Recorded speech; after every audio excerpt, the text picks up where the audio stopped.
बिस्मिल्लाहिर्रहमानिर्रहीम। अस्सलाम वालेकुम, welcome back to my channel. Sheikh 22 grade अफसर की है। ये वाक़या हर इंसान को लाजमी पढ़ना चाहिए। खुद एक आला ओहदे पे फाइज सरकारी अफसर था। उसके 3 बेटे थे जो सोने के चम्मच से पाले गए, बादशाहों जैसी ज़िंदगी गुजारते रहे। वक्त तेज़ी से गुजरता गया और उस अफसर के नाम के साथ रिटायर लिखा जाने लगा। ओहदा ख़त्म हुआ, बादशाही कम होगी और ज़िंदगी के आखिरी तन्हाई के दौर में दाखिल होगी। जब इसके पास नौकरी थी तो बेटे उसके ओहदे से खूब फ़ायदा उठाते थे। कहते थे हमें किसी चीज़ की फिक्र नहीं, हमारा वालिद 22 ग्रेड का अफसर है, हमारे काम खुद ब खुद हो जाते हैं। और हकीकतन उनके सारे काम एक फ़ोन कॉल पर मुकम्मल हो जाया करते थे। वो दिन भी आ गया जब बेटे ये भूल गए कि यही वो बाप है जिसके नाम और ओहदे की वजह से लोग इन्हें सर कह के पुकारा करते हैं।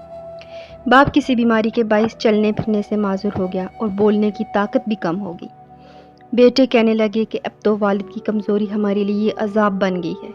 एक बेटे ने कहा आओ वालिद की जायदाद तकसीम कर लेते हैं, पता नहीं कब मर जाए। अब तो शर्म आती है ये बताते हुए कि ये माजूर बाप हमारा बाप है। जब दोस्त आते हैं तो ये मरीज सामने पड़ा होता है। 20,000 रुपये महीना पर एक नौकर रख दिया गया जो कि उस बूढ़े वालिद की देखभाल करता था। घर के एक कमरे में फर्श पर एक गद्दा डालकर उस पर बाप को लिटा दिया गया। उसी कमरे में उसके कपड़े और दवाइयाँ भी रख दी गई। नौकर से कहा गया कि अच्छी तरह ख्याल रखना, हमारे बाप का ख्याल रखना, कोई शिकायत नहीं मिलनी चाहिए।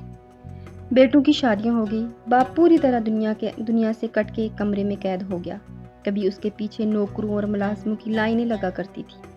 लोगों को उससे मिलने के लिए घंटों इंतज़ार करना पड़ता था। और आज वही 22 ग्रेड का अफसर तन्हा कमरे में मौत का इंतज़ार कर रहा था। तीनों बेटे बहरून मुल्क चले गए। एक फ्रांस में छुट्टियां मनाने चला गया, दूसरा लंदन और तीसरा पेरिस। और हर जगह उन्होंने अपना तारीफ 22 ग्रेड के अफसर के बेटे के तौर पे करवाया, क्योंकि उनकी सारी पहचान उनके अफसर वालिद की वजह से थी। नौकर से कहा हम 3 महीने बाद वापस आएंगे, वालिद का ख्याल रखना, वक्त पर खाना देना और उनका हर तरह से ख्याल रखना। नौकर ने कहा जी सही। सब चले गए और वो बूढ़ा बाप कमरे में अकेला पड़ा रहा। ना चल सकता था और ना किसी को बुला सकता था। माजूर, मुकम्मल माजूर और मजबूर इंसान। एक दिन नौकर बाजार से ब्रेड लेने गया, लेकिन रास्ते में हादसे का शिकार हो गया। लोग उसे अस्पताल ले गए जहाँ वो कोमा में चला गया और होश में ना आ सका। बेटू ने नौकर को सिर्फ वालिद के कमरे की चाबी दे रखी थी, बाकी पूरे घर को ताला लगा रखा था। उसकी चाबियां साथ लेकर बाकी सारी चाबियां साथ लेकर गए थे। नौकर जब ब्रेड लेने गया तो कमरे को भी ताला लगाकर चाबी साथ ले गया, मगर फिर वो अस्पताल पहुंच गया। अब वो बूढ़ा रिटायर सरकारी अफसर बंद कमरे में कैद हो चुका था। न चल सकता था, न आवाज़ दे सकता था। 3 माह बाद जब बेटे वापस आए और ताले तोड़कर कमरे को खोला तो लाश की ऐसी हालत थी जैसी तस्वीर में देखी जा सकती है।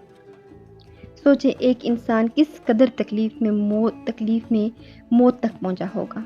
ये वाक़या बहुत से लोगों को अफसाना लगेगा, लेकिन ये हकीकत है। बादशाहों जैसी ज़िंदगी गुजारने वाला शहर का बासर शख्स, अपने बच्चों को दुनिया की हर खुशी और सहूलत देने वाला बाप इस कदर बेरहमी और अजियत से मरा कि इसकी लाश भी महीनों तक कमरे में गलती सरती रही।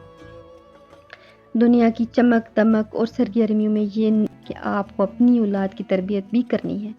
अगर सिर्फ सहूलतें और बादशाहों की तरह उनकी ज़िंदगी उनको बना के देंगे तो तरबियत ना होगी, तो ऐसे वाक़यात हो सकते हैं, बल्कि होते हैं, जिससे हर इंसान को पनाह मांगनी चाहिए। ऐसी सच्ची और दिल को छू जाने वाली इस्लामी और कहानियाँ पढ़ने के लिए, सुनने के लिए मेरे चैनल को सब्सक्राइब करें और वीडियो को लाइक करें, दूसरों तक भी इसको शेयर करें। आजकल हालात ही ऐसे हैं।